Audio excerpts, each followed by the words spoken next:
ছুটির ঘন্টা বেজে গিয়েছিল। কেউ কেউ বের হয়ে গিয়েছিলেন ক্লাসরুম থেকে, তবে বেশিরভাগই ছিলেন ক্লাসের ভেতরেই।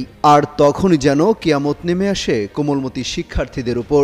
ঠিক ক্লাসরুম বরাবর ভবনে আছড়ে পড়ে আকাশে উঠতে থাকা প্রশিক্ষণ বিমানটি। উড্ডয়নের মাত্র 12 মিনিটের মাথায় উত্তরা মাইলস্টোন স্কুল অ্যান্ড কলেজের উপর আছড়ে পড়ে বিমানটি।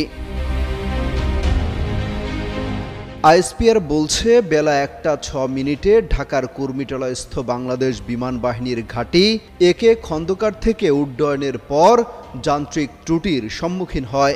দুর্ঘটনা মোকাবেলায় এবং বড় ধরনের ক্ষয়ক্ষতি এড়াতে উক্ত বিমানের বৈমানিক ফ্লাইট লেফটেন্যান্ট মোহাম্মদ তৌকির ইসলাম বিমানটিকে ঘনবসতি এলাকা থেকে জনবিরল এলাকায় নিয়ে যাওয়ার সর্বাত্মক চেষ্টা করেছিলেন। কিন্তু দুর্ভাগ্যবশত বিমানটি ঢাকার দিয়াবাড়ির মাইলস্টোন স্কুল অ্যান্ড কলেজের দোতলার একটি ভবনে অনাকাঙ্ক্ষিত দুর্ঘটনায় বিধ্বস্ত হয়েছে।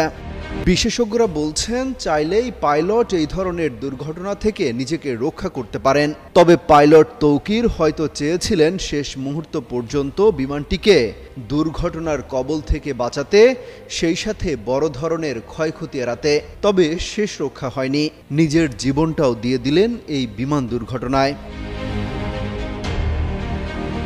এই আকস্মিক দুর্ঘটনায় বৈমানিক সহ 19 জন নিহত এবং 164 জন দগ্ধ হয়েছেন।